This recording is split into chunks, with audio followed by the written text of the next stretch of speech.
Aditi. Good morning. Aditi appears on the fan hotline. How do we start this, Tone?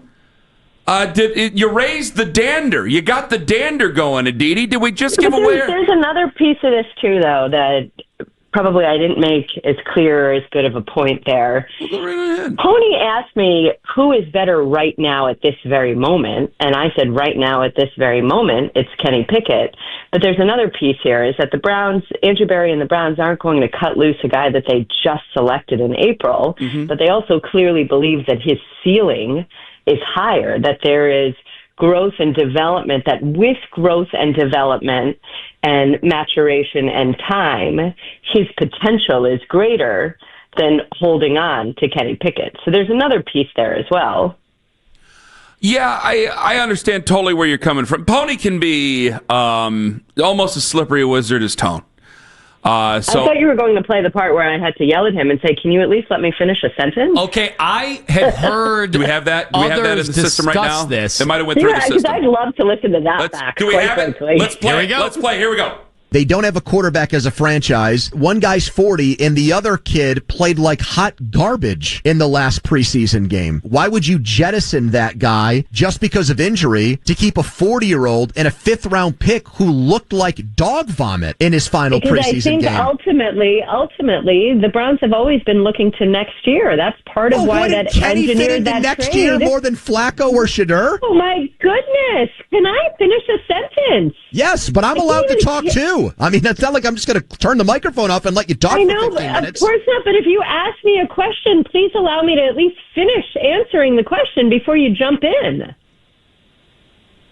The Browns engineered that trade out of the number 2 spot to get an extra first-round pick next year to increase their chances. I totally agree with you, Aditi. He's a total ass. You don't have to say it. I'll say it. I Pony is an said please ass. several times, though. At least I said please a few times. Yeah, They're very got a little high there, but you're not gonna go down in the mud with him. You went to an Ivy League school. You're better than that, and we thank you very much for it. Aditi Kinkhabwala joining us on the show. I mean, with the context, you're right. I think, but partly, Aditi, what I'm frustrated about is that, there's just this lack of clarity of what the goal is, and I think they've set themselves up there to try to thread a needle that's so small, because you're trying to win enough to stay around, but you're also getting ready for the future. And I also have these two quarterbacks where one has kind of been caught in the middle in the third round. The other one is his fan base, at least, is a force of nature that we've had to talk about him tenfold times more than any other fifth-round pick in the history of the NFL. And it's like, man, this is all before they even kick off against Cincinnati. There's just so much that we have to go through here, Aditi. I'm going, where are we going to be at this time next year getting ready for 2026? We got to get some clarity. Well, don't give up on this year by any means. I mean, this Browns defense is legitimate. The corner situation, there are still some questions there. I'm still feeling a little bit uneasy about the depth at corner and the slot corner position. But that defensive front, the depth, the talent, the way that Jim Schwartz could legitimately roll lines, I certainly haven't seen that in Cleveland since Jim Schwartz has been there. So that's exciting. Your 2 rookies that are starting on that defense, you should be as excited about them as you can be. I think the run game will be significantly improved. Everybody knows how much I like Joe Flacco and how great of a story that would be. And anyone who's watched him can still see that he absolutely throws a beautiful football. You know that he's seen everything that is there to see, his experience, his ability to manage everything in the huddle, to read coverages, to get in and out of good play calls, to use all the tools available to him. All of that you should feel good about. And he obviously takes great care of himself. You could sit here and say, okay, he hasn't started a full season since 2017. But you could also say, well, he hasn't started a full season since 2017, so there hasn't been that wear and tear on his body. And it's not like he's an Aaron Rodgers or a Russell Wilson, whoever used his legs as part of his game, so his age is suddenly diminishing a piece of his game. That's not part of it. So you hope that he stays healthy. You hope that he does the things that they expect him to do, the things that Kevin Stefanski keeps saying, hey, this wasn't a competition won by default. This is the person that I felt most comfortable moving forward with. I don't give up on this season at all. The Shedeur Sanders things, guys, it's so hard. And I said this on the radio in Pittsburgh, too. He's a really, really likable young man. And I definitely myself, just from my position standing on the sideline, the way that he followed drives his first game versus what he did his third game, the way that he was calling for the iPad the third game, the way that he was sitting and looking at what he had done. You can see it's a young man that is growing. It's a young man that is being exposed to new things, and he's taking them in. What accompanies him, I don't know how much that's his fault. I don't see him out there screaming at his fans to call anybody and everybody who says that he didn't play well certain names. I don't know that he's encouraging that. It's just part of what comes with it. Well, you are so right, Aditi, because so many people want to speak for Shedeur. And I've noted time and time again, you're not hearing anything from him. You're not hearing a peep. If anything, you're hearing a humble guy. And I don't understand where this is all coming from. The follow-up question I wanted to ask you, but Pony would have just screamed over you to ask it because that's his demeanor. It's very sad, sad state of affairs. He's a pig. No business at this stage of the game. But the question I want to know is, would you say the same thing about Dillon Gabriel? Would you say that Kenny Pickett is ahead of Dillon Gabriel right now? I don't know. I don't know enough to make an informed decision on that. What I would read is that the Browns clearly felt it was close enough in that they are comfortable moving forward with Dillon Gabriel as their number two. If heaven forbid something happens to Joe Flacco and he can't go, they clearly feel that way, that they can trust and be comfortable with Dillon Gabriel. And I think we certainly saw in the way that he's managed the offense, the way that he has been very quick in recognizing what to do, where to go with the ball. The ball gets out of his hands really fast. He makes good decisions. He's obviously very comfortable in that huddle. He's a great leader already at this stage. They felt good about all of that. Maybe part of it, this is pure speculation, but we also heard ownership say that at some point you want to see the young quarterbacks. Maybe that plays into some of it. Maybe, there are a lot of other things that happen behind the scenes that we're not necessarily always privy to.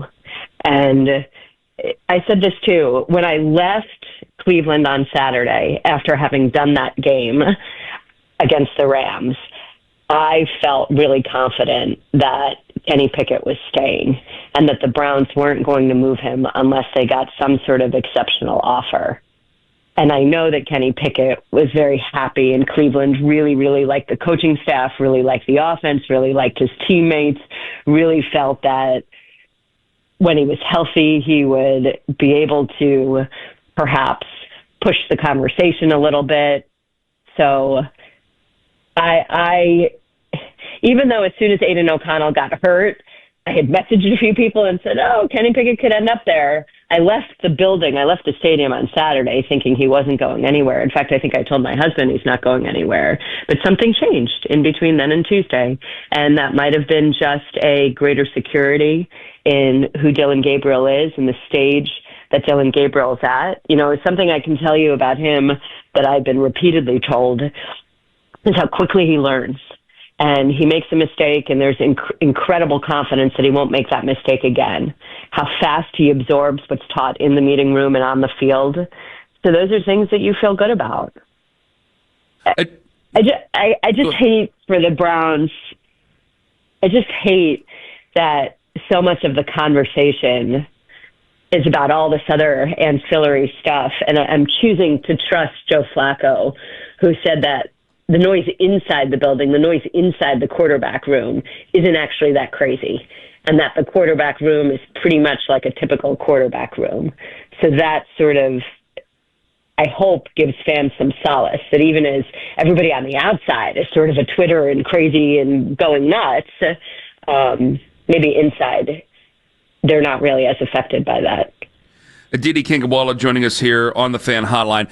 I wonder if we're asking the right question, because it's been, ever since Joe was named the starter, it was, how long's the leash on Joe? And I'm thinking, hearing you talk, Aditi, maybe it's not the right question. Maybe the question should be, instead of the leash on Joe, is it more the process for Dillon? Like, hey, we can talk about a leash on Joe, but if Dillon's ready to take over, maybe even if they're a 3-3 team, say there's something like that, maybe it's Dillon Gabriel who gets put into the position.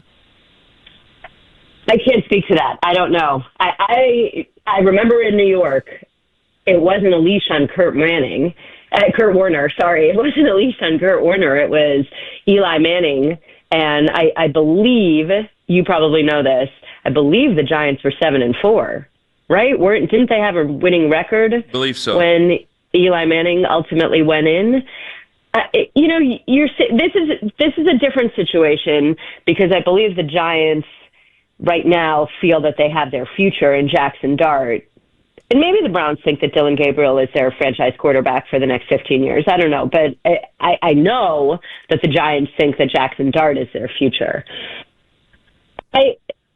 I don't think there it's as much about a leash on Russell Wilson and how they start the season. I think there it's, okay, when do we feel ready to put Jackson Dart in? When do we feel confident and comfortable with everything that's happening around the quarterback position with the New York Giants? That's something that the Patriots did a year ago when they didn't necessarily trust their offensive line. And so they threw Jacoby Brissett out there early as they tried to settle in before they let Drake May go in. I don't believe that that's the situation in Cleveland. I really believe the Browns can win games with Joe Flacco. You know how bullish I am on him. I've said that he was the better quarterback last year in Indianapolis. He did some pretty tremendous things without any preparation, thrown into games at the last minute, getting a starting assignment at the last minute. But in Indianapolis, you're not giving up on a guy that you used a number 4 overall pick on until you really have no other option. So obviously Anthony Richardson was going to keep getting every opportunity, even if Joe Flacco was the better option there. And if you look, these stats are running around, like last 17 games, Joe Flacco versus Patrick Mahomes, it's jarring. Joe Flacco, it's jarring in the sense that it's essentially the same. It's very similar. I think Flacco's numbers are actually a little bit better. Joe Flacco can still play. The Browns are running an offense that they've had a ton of success with under Kevin Stefanski. They're not doing the nonsense that they did a year ago. They have 4 healthy veteran offensive linemen who've played together for a long time and feel good about where they are. And their left tackle is coming along. And clearly they like this receiver group and believe that there's a lot of potential in these young guys. So I'm not sitting here saying, okay, everybody, let's prepare for the Super Bowl. But I've said it and I'll say it again. I don't think the Browns are going to be as bad as sort of the national conversation seems to think they will be. I actually think the Browns can do some good things here. So let Joe Flacco go do those good things. And I don't know that the Browns are giving up on the season at 3-3. You look at the way the season starts, and granted, every single year is different, guys. So it's not, we can sit here and say, oh, that's a murderer's row, but I don't, coaches don't think that way. They don't say, oh, this team did this last year, and so therefore it's sort of each week is its own new week. But what if Joe Flacco is 9-3? Why would you pull him? Why? So I think this is all on the Browns offense and Joe Flacco and how they play, and it's all part of the puzzle in some way. It's hard. You now need to develop these young quarterbacks. You need to make sure that they get enough reps. You know that in the meeting room, your priority is to win games. Your priority is to prepare your number 1 offense and your number 1 quarterback. And that's on the field and in the meeting room. But simultaneously, you want to bring these young guys along so you get a really good handle on who they actually are and what their potential and their ceiling is.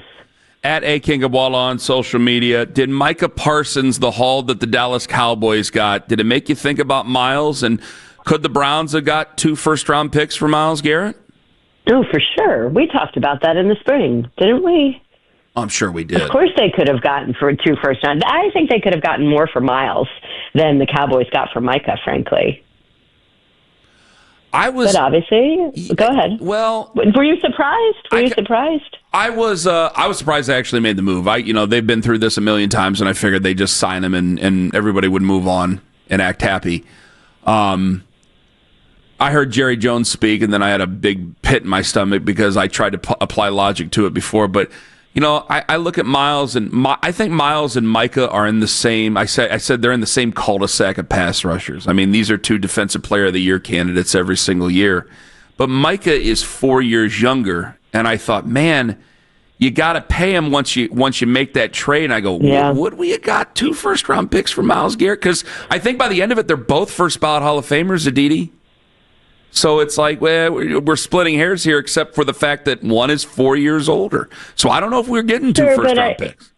I was told back in the spring when Myles first demanded, or winter, whatever we want to call it, demanded a trade.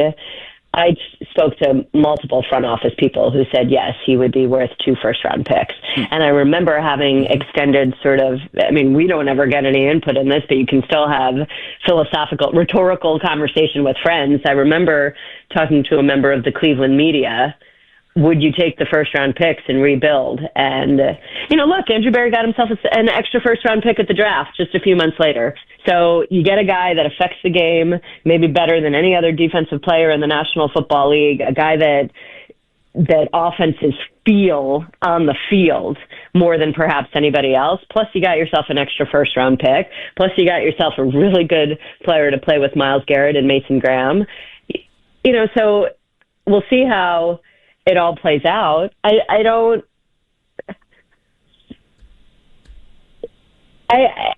think that you look at the Ravens and how Eric DeCosta signed Kyle Hamilton, and I think that they do such an exceptional job of signing their guys before it gets to a point where it can be contentious. And they don't worry about, well, we don't do this before this time period, the way, for example, the Steelers do, and the mess that they got in with TJ Watt twice. I appreciate and I admire that approach. And I think the other thing that the Ravens do is that they recognize who their beasts are, who their engines are, and they don't really care if conventional wisdom or analytics say, well, you don't pay that position first, or this isn't the position that matters. If center is the position that makes your line go, and if that guy means so much to your team, then they pay their center. If this guy's a safety, and in general, you don't pay a safety before you pay an end and a linebacker, well, they don't care because they love Kyle Hamilton. They think Kyle Hamilton is that good. They think Kyle Hamilton matters that much to their defense, so they go ahead and they pay him before any of the nonsense sets in. And I appreciate that, at least. Mm-hmm. And I don't know that gets enough credit. This week we talked so much about the mess made in Dallas, but why didn't we talk about the mess not made, the mess avoided in Baltimore? Aditi, thank you so much for the time. It's always wonderful when you join us. We're going to do it again soon. All the best. Thank you.